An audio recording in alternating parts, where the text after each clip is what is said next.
Ellie Moose Treks, it is Auntie Susan again. I just got back from a beautiful journey trying to find a battery for my key so that I could turn on my car and come see you at some point. And also to get caffeine because I brought my coffee pot, my coffee grounds, and sugar, but I forgot the coffee filters. They're still at Modi's house. I'm a little sad about it, but I am so lucky to have friends like Sal, whose coffee shop is still open, and bless him, he is giving free coffee to service industry workers, like your auntie, because her wallet is still lost, and that's nerve-wracking. However, have another book I'm gonna read you, and it's one that your mama and I got, I don't know, we had to have been like somewhere between 7 and 9, somewhere along there.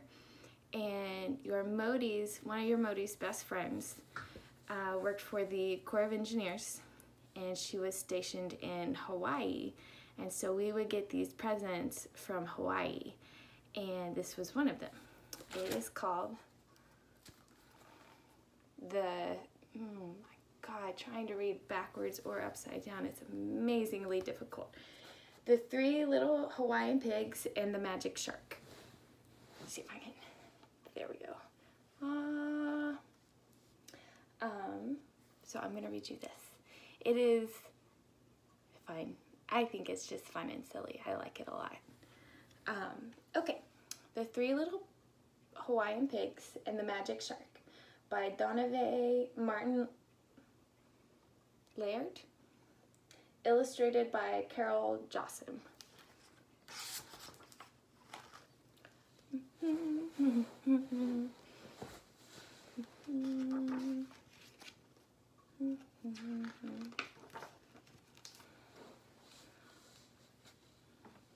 One morning in Hawaii, a mother and father pig called their children together. "Our dear puakikis," they said with sorrow in their voice, "as much as we love you, it is time for you to become grown-ups and seek your own way in the world. Here is a sack of money for each of you. Spend it wisely and always be careful of strangers." Very wise advice. Sometimes strangers are super awesome, and sometimes they're sketchy as all hell, and they're gonna wear you like a lady suit, so you gotta be careful. Auntie will protect you. After saying aloha to their parents, the three little pigs set off down the road looking forward to a life full of happiness, adventure, and riches. These are like really funky illustrations. So I like this style.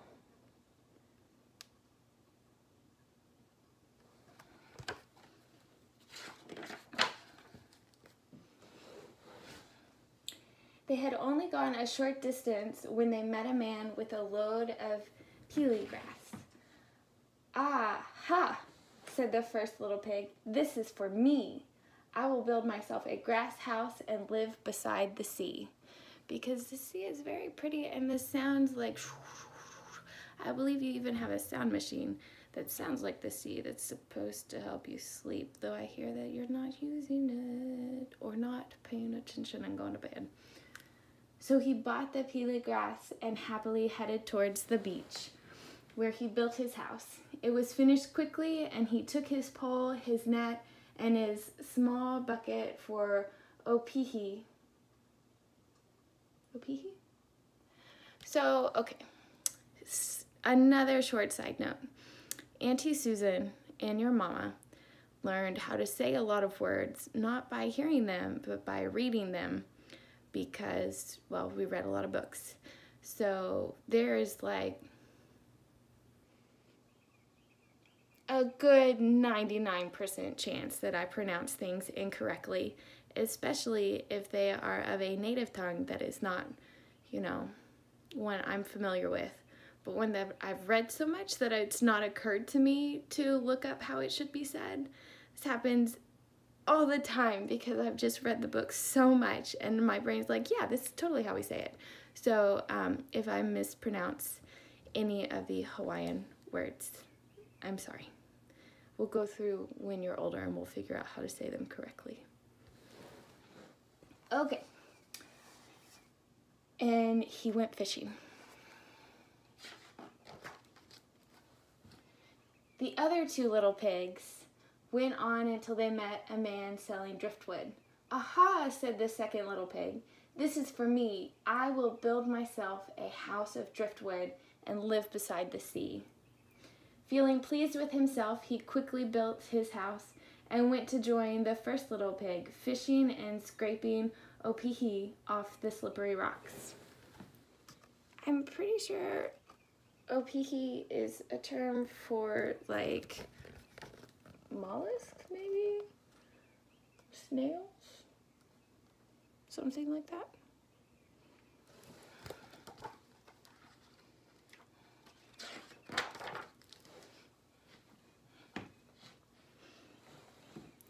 The third little pig went on until he met a man selling lava rock. Aha, said the third little pig, this is for me. I will build myself a house of lava rock and live by the sea and go fishing with my brothers. It took many days to build the house, and before it was done, one brother came to visit the third little pig. Why are you wasting your time on such a hard house to build? He asked. We are pow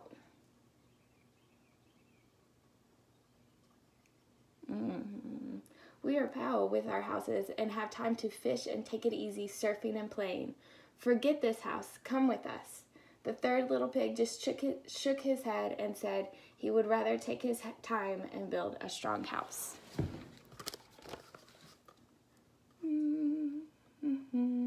Oh, look, he even has... Look at him being all fancy.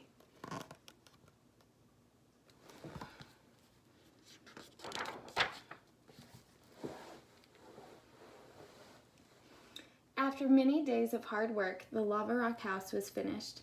It was sturdy and strong, and the third little pig was pleased with his work. He checked his doors and windows carefully to be sure his house was snug and safe. Then he went off to join his brothers beside the sea. Oh, look, very important. He brought sunscreen. You're a beautiful ginger baby. You will need lots of sunscreen, my love, because you will invite the sun to burn your skin just by your nature. The three little pigs threw their nets and pulled in reef creatures like the brilliant yellow tang, the horned humu, or the slimy octopus, ihe. Hei. I said it backwards the first time. They climbed over the wet rocks, scraping off the delicious opihi, and once in a while they caught a puipaka, the fierce-fanged eel. Well, that sounds fucking horrible. A fanged eel? Oh my God. Sometimes they took their poles and standing far out on the rocks, fished the deeper waters for the larger ulua, opakapaka, and ahi. They played tag, splashed in the tide pools, and chased tiny sand crabs. Their days were clear and sunny and cooled by gentle trade winds. I really like how, like, when you're reading books from different, like, areas of the world, I guess, there are just, like, tiny details that some people wouldn't think to add. Like, trade winds. Most people would just be like, wind. But, like, it's true that in the sea and in areas that are, like, coastal areas, the winds bring the trade because, you know, that's how they move the ships and stuff like that. So that's just, you know, side note, that's really cool.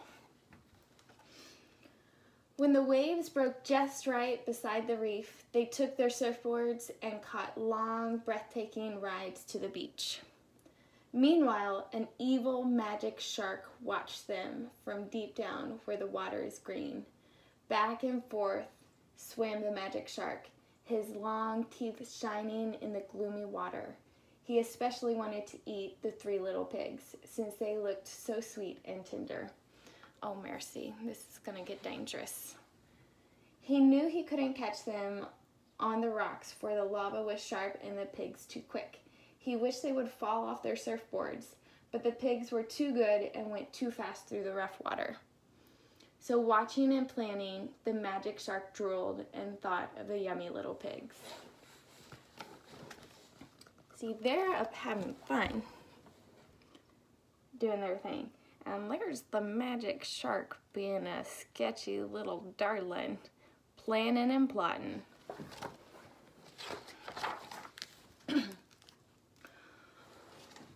One morning, unable to stand his craving any longer, the magic shark disguised himself as a shave iceman, and knocked on the door of the first little pig's house. Little pig, let me come in," he called. "I have plenty of shaved ice." The little pig peeked out the window. He was hot and thirsty, and the cool, colorful shave ice looked so tasty. He grabbed his money and started to open the door. But just in time, he saw a fin on the shave ice man's back, and he knew it was really the magic shark. How did they know the magic shark existed? Like, this is my question. Like,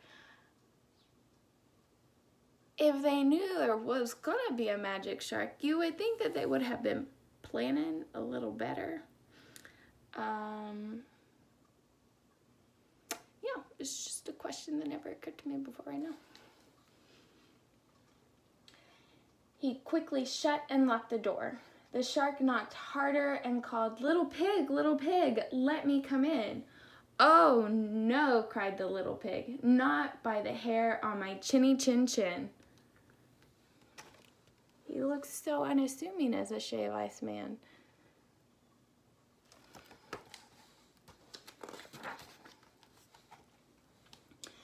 The magic shark was hot and hungry, and the little pig's answer made him very mad.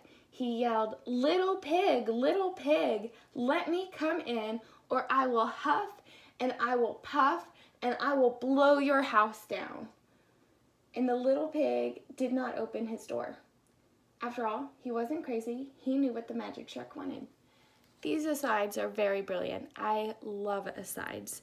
Terry Pratchett has little asterisks and footnotes for asides, but parentheses work just as well. It's fantastic.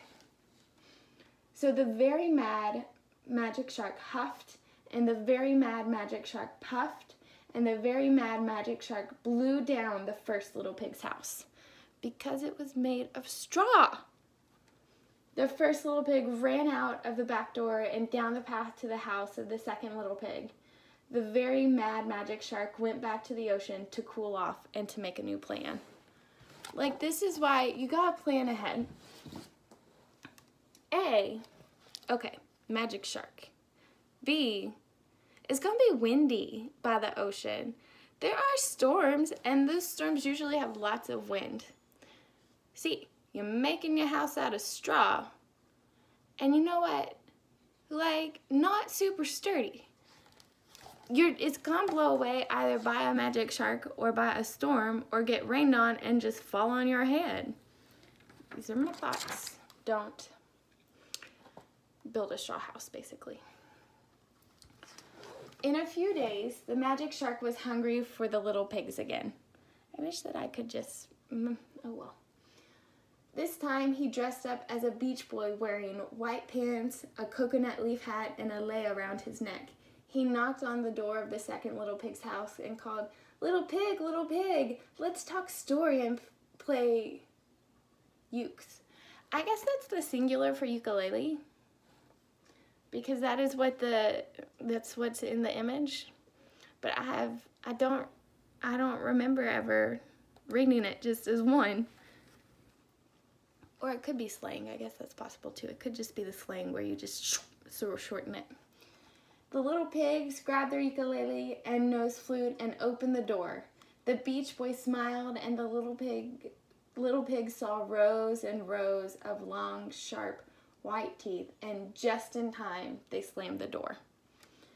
Little pig, let me come in, called the hot and hungry magic shark anxiously. Oh no, cried the little pigs. They knew that was no friendly Beach Boy out on the steps. Not by the hair on our chinny chin chins. Chinny chin chins, just, you know, I just love it when they just roll.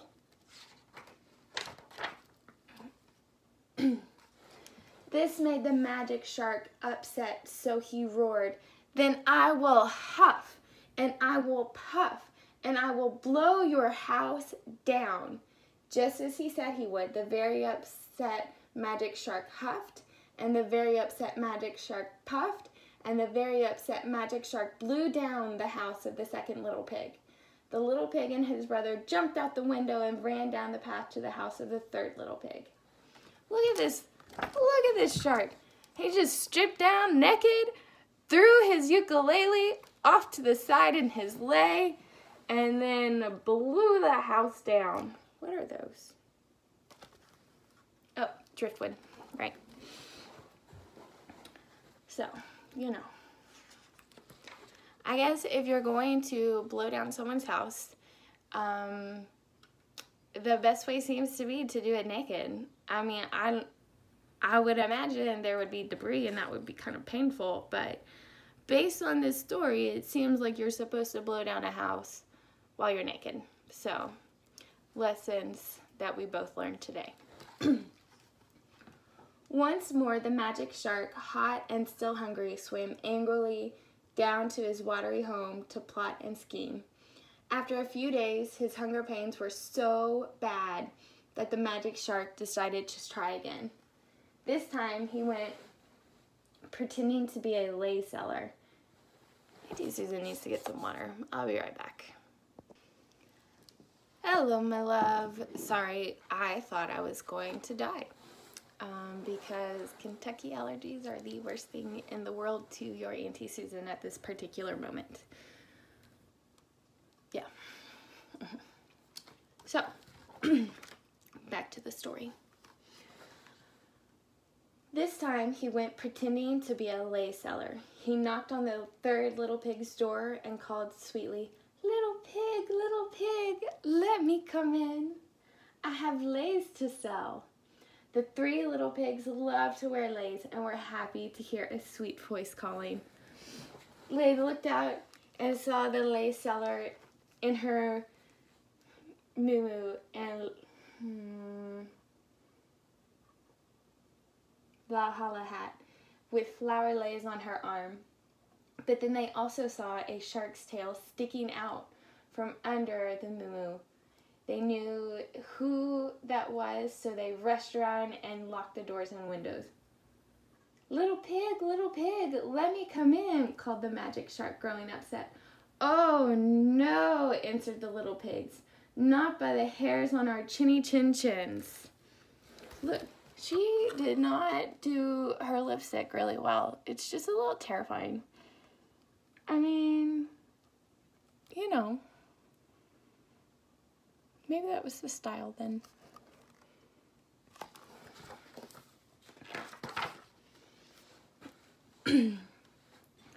"You will be sorry," screamed the furious magic shark in his loudest voice.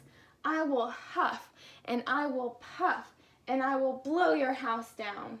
No one answered, and no one opened the door. So the furious magic shark huffed, and the furious magic shark puffed, and the furious... No, I just decided to make up my own words. And he huffed, and he puffed, and he blew, and nothing happened. Look at him losing his temper.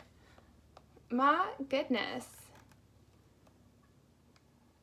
Nothing happened. Look at how well that house is made. He even had a blueprint, so of course.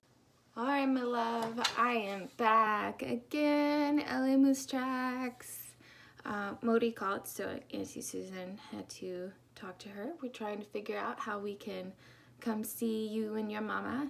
I mean, and your papa too, but I know he's working at the hospital, so really we're trying to come see you and your mama because I heard down the grapevine that you are being a wild, wild woman of the Western Kentucky lands. I love you for that, but also, like, you're probably gonna give your mama a heart attack. So, yeah, so I had to pause the video. So I'm gonna finish this, and then I'm gonna pack, and then hopefully I'm gonna be on my way to see you. You know, one can hope. So, we just had the shark, huffing and puffing away. Alright. Again, he huffed, and he puffed, and he huffed, and he puffed, and he blew, and still nothing happened. Once more, the furious magic shark huffed, and the furious magic shark puffed, and the furious magic shark huffed, and this furious magic shark puffed, and the furious magic shark blew, and still the lava rock house stood firm. Look at all that crazy business. Crazy. Now this made the magic shark extremely furious. So gathering up all of his air, the extremely furious magic shark huffed and puffed and huffed and puffed and huffed and puffed and blew and blew and blew and blew and blew and blew and blew until whoosh, kersplat. He fell on the ground all out of air, looking like a flat balloon. He looks like a pancake to me. Look at this. Isn't that the most hilarious thing in the world? He's a little pancake. It was quiet and still, and the three little pigs cautiously peeked out of the house. Seeing the flat magic shark, they quickly ran inside, rolled him up like a straw mat, and tied a string around him. That is brilliant. And also, like, then taking him off to the dump, they threw him away. They just threw him in the dump. I forgot about this part of the story.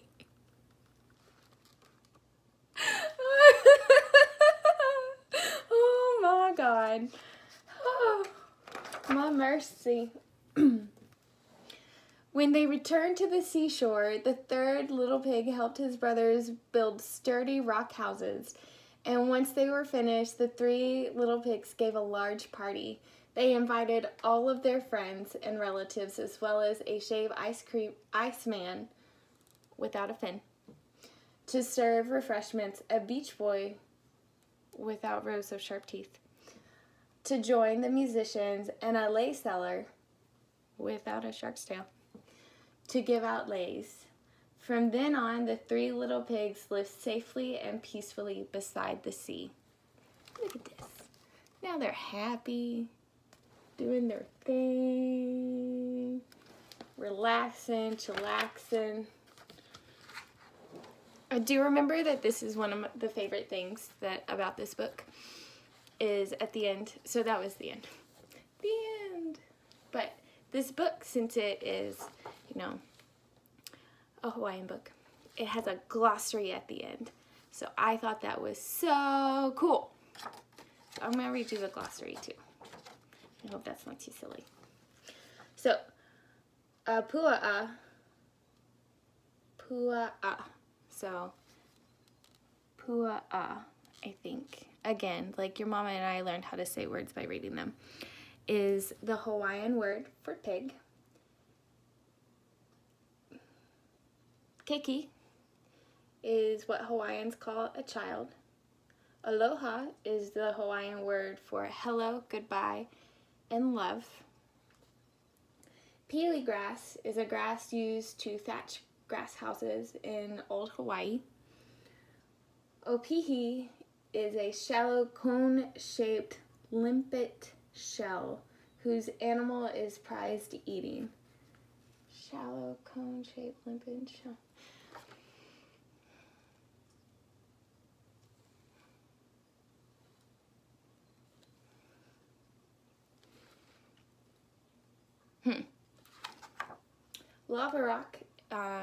Lava is rock formed by volcanoes.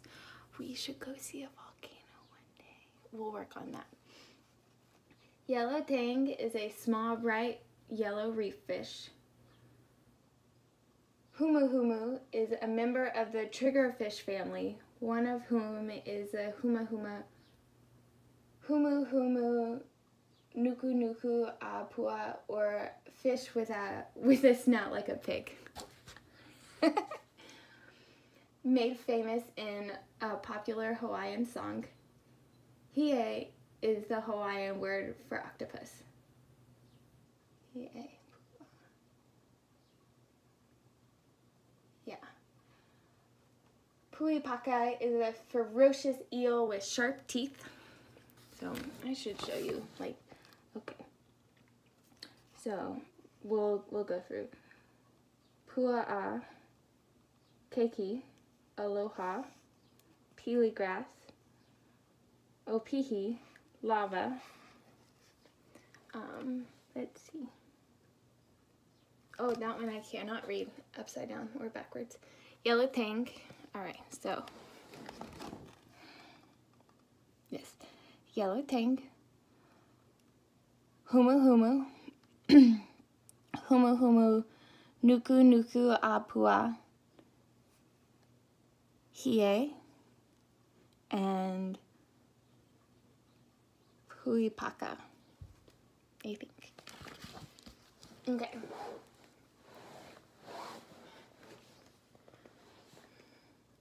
Ulua, opaka paka. Oh, ulua is a kind of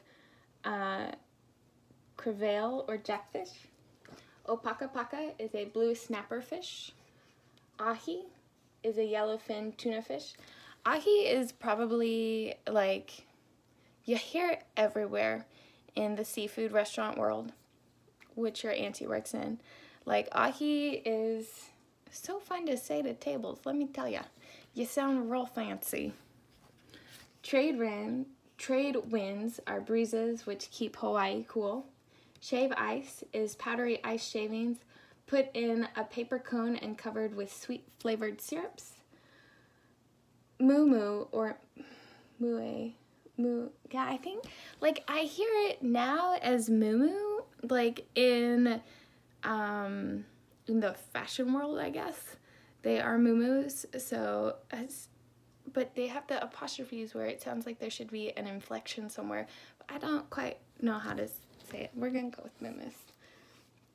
Is a long, loose-fitting woman's dress.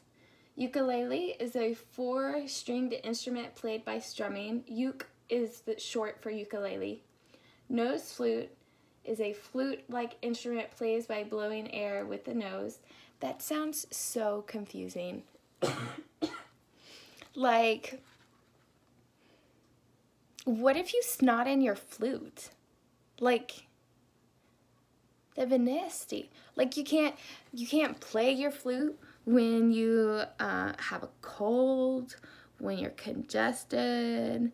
Like, there would be snot everywhere if you did that. It's very confusing. Lei is a garland, usually of flowers. And lauhala is a leaf of the hala or pandanus tree used in weaving hats, rugs, and baskets. Pau, finish, pau, all done, pau, the end. But we're gonna go through and look real close up here. So,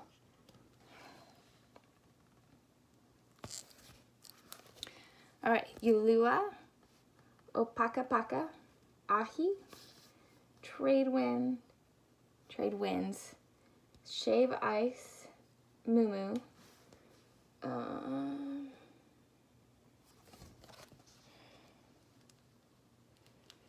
ukulele.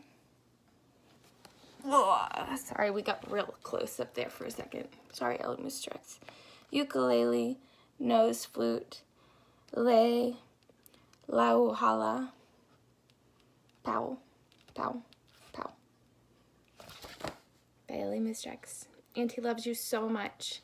Hopefully I will see you soon.